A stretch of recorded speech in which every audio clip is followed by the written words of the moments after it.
Salam guys, Muaz Malik di sini dan ini adalah Realme 11 Pro Plus 5G. Antara line up Realme yang aku seriously aku memang tak larat nak follow. Sebab kerap sangat kan. Dia beranak pinak tu semua kan. Aku rasa macam baru je aku review Realme 10 Pro Plus 5G. Dah keluar dah pula smartphone ni untuk jadi pengganti dia. Jadi Realme 11 Pro Plus 5G ni wujudnya dia adalah untuk berada dalam kategori mid-range. Note that waktu aku record video ni, aku tak tahu berapa lagi harga jualan rasmi untuk smartphone ni. Tapi aku boleh agak lah yang mana harga dia maybe dalam range 2000-ish macam tu lah. Maybe dalam 1800 hingga ke 2100 macam tu. Mustahil lah harga dia sama macam Realme 10 Pro Plus 5G macam tahun lepas. Sebab untuk tahun ni diorang dah upgrade dari segi design, diorang dah upgrade dari segi sensor utama dia. So harga dia tu mungkin akan naik sikit. Maka untuk bercerita berkenaan dengan Realme 11 Pro Plus 5G ni, sebenarnya jujurnya aku rasa tak banyak kot yang boleh diceritakan. Sebab kalau kita tengok dari segi upgrade yang ditawarkan, contohnya dari segi spesifikasi tu semua, dia sebenarnya lebih kurang sama je macam Realme 10 Pro Plus yang dilancarkan pada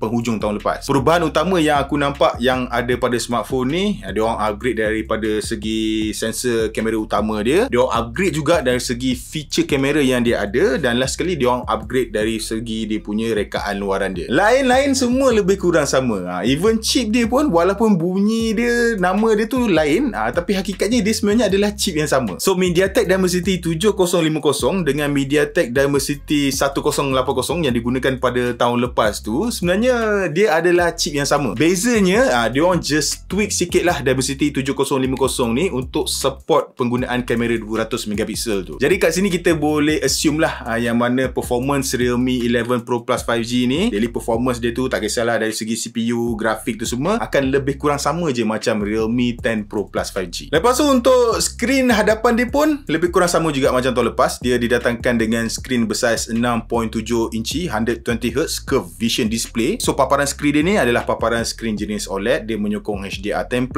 dia ada 1 billion color. Lepas tu dia pun curve juga macam tahun lepas kan. So lebih kurang sama je lah. Dia punya feel in hand pun akan lebih kurang sama juga. Sebab aku perasan pertama dia punya kelebaran skrin dia tu tak terlampau lebar sangat. So skrin dia ni kalau korang tengok dia akan nampak lebih memanjang ke atas lah kan. So bila pegang tu dia akan rasa lebih sedap lah. Cuma upgrade yang paling ketara yang diletakkan pada skrin Realme 11 Pro Plus 5G ni adalah dia punya peak brightness dia. So kalau dulu dia punya peak brightness 800 nits je, tahun ni dia orang dah bump up ke sehingga 950 nits. So dia nak hampir-hampir dekat 1000 nits lah.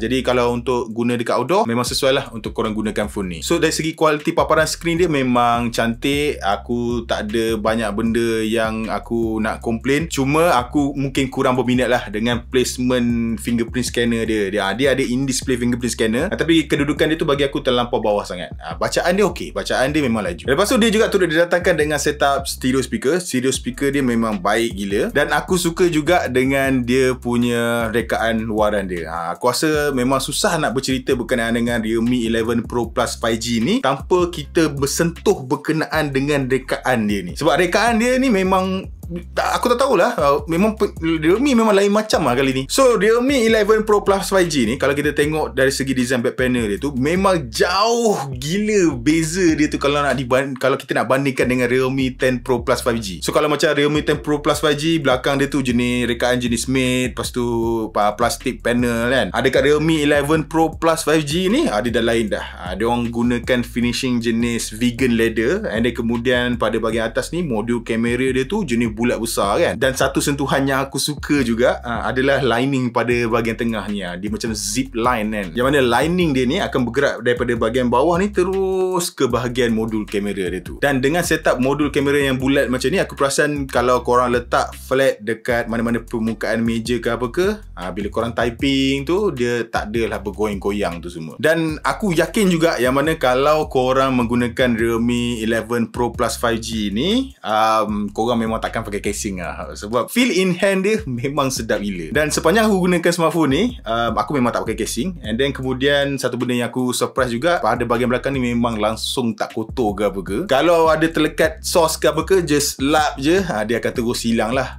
So aku tak adalah risau kat situ dari segi kekotoran melekat tu semua. Semua benda tu senang untuk dibersihkan. Dan aku suka juga yang mana kali ni walaupun dia punya berat dia tu lebih berat sedikit kalau nak dibandingkan dengan Realme 10 Pro Plus 5G dulu, but still aku rasa dia punya berat dia masih lagi terkawal. Dia masih lagi bawah daripada 200 gram. Dan dengan rekaan dia yang jenis memanjang, maksudnya dia tak terlampau melebar sangat. Bila pegang dekat tangan memang rasa sangat selesa. Dan kemudian dari segi bateri, kapasiti bateri masih sama 5000 mAh, tapi dia punya pengecasan dia tu dia dah bertambah laju lah. So kali ni dia support sehingga 100 watt. So korang boleh charge daripada 0 hingga 100%, ambil masa hanya 25 minit saja. Dan variant yang aku gunakan dalam video ni adalah model 12GB RAM, 512GB internal storage. So RAM dia memang dah cukup besar lah, 12GB. Tapi kalau korang rasa masih lagi tak cukup, dia ada lagi RAM expansion yang korang boleh tambah sehingga 12GB lagi. So 12 campur 12 dia dah jadi 24GB.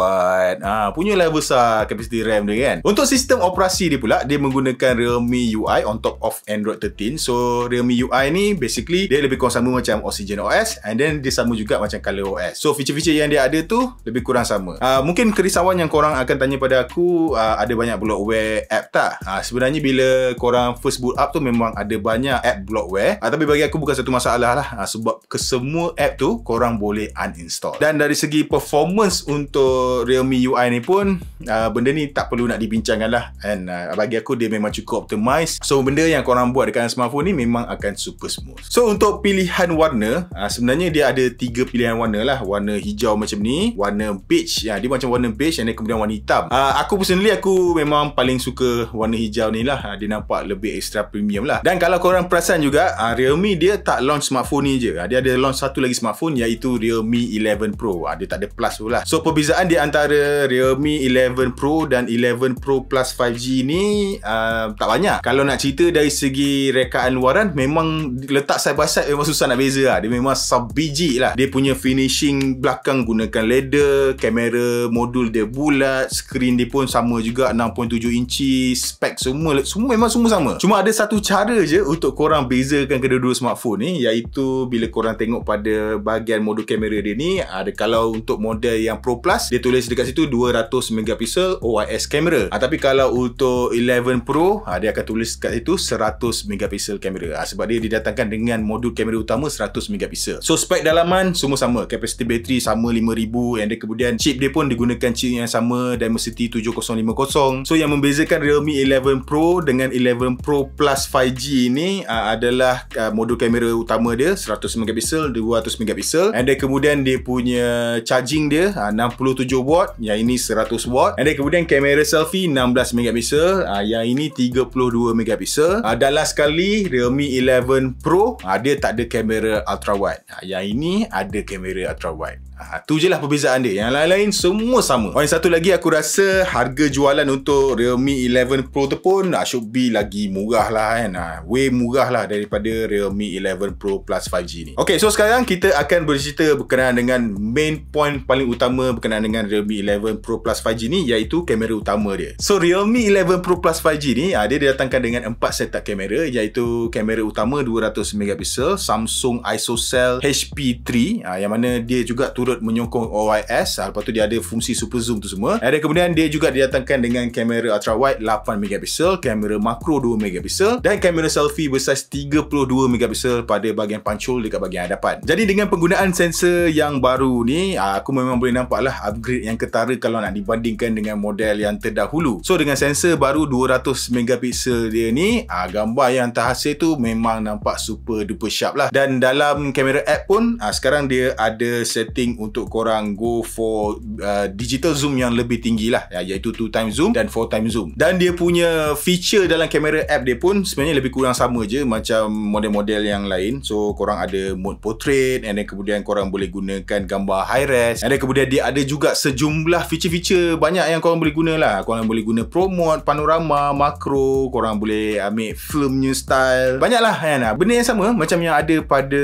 model-model yang lain. Cuma tahun ni, tahun lepas feature ni ada pada Realme 10 Pro Plus. Tapi aku masa tu tak ambil port sangat lah. Tapi untuk tahun ni, fungsi street fotografi dia, bagi aku dia dah ada upgrade yang sedikit ketara lah. Jadi kalau korang pergi kepada dia punya street tab dekat dalam kamera app dia ni, korang akan dapat option lah sama ada 16mm, 23mm, 46mm ataupun 92mm. Itu adalah dia punya focal length dia. Tapi bukan itu benda yang menarik yang aku nak tunjuk pada korang lah. So kali ni apa yang bestnya adalah jenis-jenis filter yang dia bagi dekat dalam kamera app dia ni untuk street photography. Bagi aku dia punya filter dia ni memang cun-cun lah. So apa yang diorang buat adalah Realme dia collab dengan Lonely Planet untuk datangkan dengan sejumlah filter-filter yang menarik ni. So dalam banyak-banyak filter yang dia ada kat sini macam Crips, Truckkill, Native S-Pop ni semua, dalam banyak-banyak filter ni aku paling suka filter cinematic. Sebab filter cinematic ni bila korang ambil gambar, dia sebenarnya aku perasan lah dia mimik warna macam kamera Fujifilm. So untuk orang yang macam aku yang suka dengan warna Fuji tu, aku memang suka lah bila ambil gambar gunakan smartphone ni kan. Dan apa yang best ni lagi, bila kita let's say lah kita dah pilih street photography and kemudian dah pilih cinematic, kalau kita keluar daripada kamera app ataupun kita kill kamera app tu and kemudian kita buka balik kamera app tu, dia akan terus keluar ke street photography juga. So korang tak perlulah bila buka balik kamera app nak kena pergi ke street photography and then nak kena pilih filter cinematic tu kan. Banyak kerja. So bila korang dah pilih cinematic mode, dia akan terus stay pada cinematic mode. Dan color cinematic mode tu aku memang suka lah. Filter-filter lain pun color dia pun memang cute. So itulah dia penambahbaikan yang paling ketara yang aku nampak ada pada Realme 11 Pro Plus 5G ni. Aku memang suka lah warna yang dia bagi tu. Sebab dia bukan filter biasa. Dia memang filter yang dia bagi tu adalah filter yang berkualiti. Memang luar biasa. Jadi kesimpulan yang aku boleh buat berkenaan dengan Realme 11 Pro Plus 5G ni, kalau korang ni adalah pengguna Realme 10 Pro Plus 5G, aku tak rasa lah korang patut upgrade kepada Realme 11 Pro Plus 5G ni sebab tak ada banyak sangat perbezaan dia tu. Melainkan kalau korang memang fokus untuk dapatkan upgrade dari segi penghasilan gambar, then memang sesuai lah untuk korang upgrade kepada Realme 11 Pro Plus 5G ni. Other than that, dia punya performance lebih kurang sama, sizing lebih kurang sama, quality screen lebih kurang sama, semua lebih kurang sama. Tapi kalau korang ni bukan pengguna Realme 10 Pro Plus 5G, mungkin korang pengguna sebelum-sebelum tu lagi, dan memang aku sangat sarankan lah untuk korang upgrade. Try lah Realme 11 Pro Plus 5G ni. Terutama dia punya kamera dia. Kamera dia memang ini macam. Aku memang suka. Memang cun. Jadi guys, sampai di sini saja video kita untuk hari ini. Once bila aku dah dapat harga jualan dia tu, aku akan letakkan dekat dalam link dalam description box di bawah. Aku akan letak link pembelian semua akan ada kat bawah. Dan macam biasa juga, kalau korang rasa video ni best, jangan lupa untuk tinggalkan like dan subscribe. Kita berjumpa lagi di video yang seterusnya. Bye-bye.